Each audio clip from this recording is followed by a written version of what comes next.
Stirring the Honduran coffee with chopsticks using the vortex method, the only true way to optimize the taste of your coffee at the molecular level. Good morning. Welcome to the Daybreak Show. I am the Sultan. We'll get started, but first, coffee from Aldi, a Honduran coffee. I could have made it a little bit stronger. Nevertheless, it's good though. The tracking wheel is not working on my mouse, and I don't know why. Usually I just scroll with the wheel and not clicking on things. And that's kind of a pain in the neck. Ron Popeil was making $1,000 a week in the 50s as a pitchman in a flea market. Broken family, came up in foster care. He watched salespeople, and he thought he could do better. He produced his first TV commercial in the 50s for $500. He is the grandfather of the modern commercial infomercial. The key phrase in all this was he thought he could do better. Thoughts are things. Thoughts can drive you. Thoughts are not just meaningless. It's not just a cloud just flowing through your head and then disappearing. Thoughts are things. Everything starts here. Everything. Doesn't matter. Good and bad starts in the head. If you think you can do better, you possess that which it takes to do better. There are people where the thought of doing better doesn't even pass through their head. If you think you can do better, that is what you need to do better. It starts with a thought. Do you think you can do better where you're at? Do you think you can make more money? Do you think you could bring yourself up the socioeconomic ladder? Do you believe that can happen? Or are you stuck in a family rut? No one in my family ever did anything. People like me can't do things. I only made it to 10th grade. I flunked out of college. I'm divorced twice. Whatever the excuses are. You've heard my videos on excuses. If you think you can do better, you have what it takes to do better. Today, Ron Popeil is 85 years old. 85, and there is no stopping him at all. Are the odds stacked against you? You might think. You know where they're stacked against you? In your head.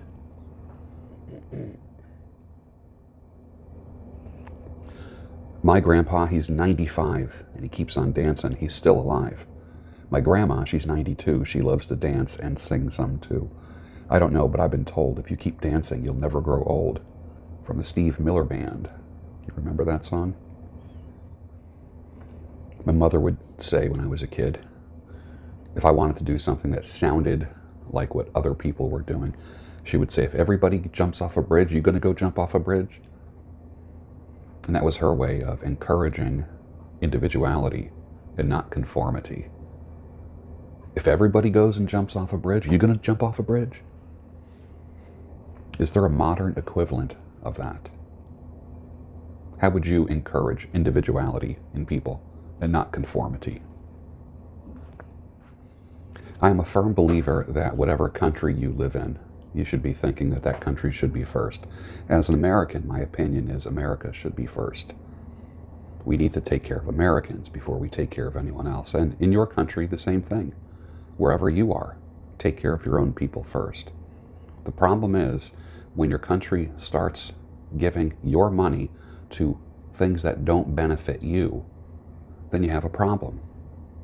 That's why we have a chance to vote. Now, some people say, my vote doesn't count anymore. That might be true in America. That very well might be true, that your vote doesn't matter. But you know what matters? What time you get up, what you put in your mouth, what activity you put your body through. Vote for yourself. I said this to you last week. Vote for yourself. Vote to drink more water. Cast your vote for more activity, to stretch, to lift, to do some resistance exercises. Vote for yourself to get more sleep. Go to bed earlier. Get up earlier. That's how you're going to win. Take the focus off the macro the national votes and what's happening at the federal level and what you're hearing in the lame media and bring it down to the micro, your life. What will you do for your life? Every decision you make, think about this, every decision you make is actually a vote. Just like you voted in November for certain things, every decision you make in your life is a vote. Are you casting a vote to sleep more, to go to bed earlier, to drink more water, to eat better, to eat less or eliminate sugar? Those are all votes. Cast your vote for yourself, and you will always win when you cast a vote for yourself. If you are the head of a family, cast a vote for yourself first, because a healthy you is the best you to take care of your family. If you are married, vote for yourself and then vote for your marriage. There's nothing wrong with that. A healthy you contributes to that marriage. Don't expend yourself just don't burn yourself out like a candle in order to help others be comfortable. Get yourself strong. Build up your endurance so you can better serve the people that you love, the spouse, the children, the family unit. Remember, there are 3 entities. There's you, your spouse, and the family. 3 entities. Or I would say, if you're married with no children, it's you, your spouse, and then the marriage. 3 entities that have to be healthy. Both people have to take the effort to make themselves happy, fit, healthy. That's important. If one person is staying trim, handsome, or pretty, and the other person is just neglecting themselves and abusing their bodies with various chemicals, there's going to be an imbalance. If both people are making an effort to improve their lives, if both people are voting for themselves, then both people are healthy enough to cast a vote for the marriage. Do you have a dead marriage? Vote for yourself. I've always said, I'd rather save a man than save a marriage.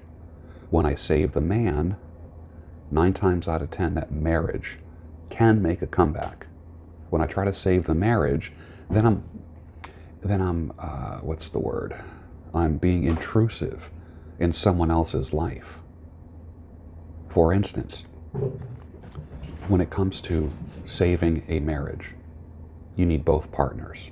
One person can't do all the saving. It has to be an effort of both. Very rarely do I work with couples. Very rarely. Because I'm not a huge fan of marriage counseling and couples counseling.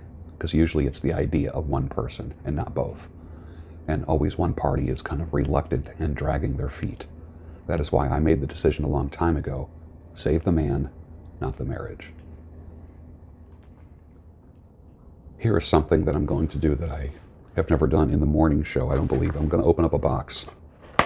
And this is from Lindy Sellers.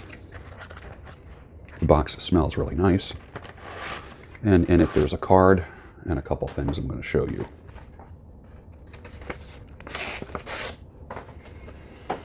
And there's a card that is painted by Lindy herself. It's kind of nice. Her signature is down here. I won't read you the card, but it was thanking me for being on the show and introducing my audience to her and her to my audience. So thank you, Lindy. And in the box, there's a couple packages of soap. This is handmade, hand-packaged soap from Sweet Harvest Homestead in North Carolina. A bay rum soap. And this one, I believe, is more of a floral soap. Let's just take a look at that real quick. Packaged nice with a string and a nice wrapper. I like how everything is put together.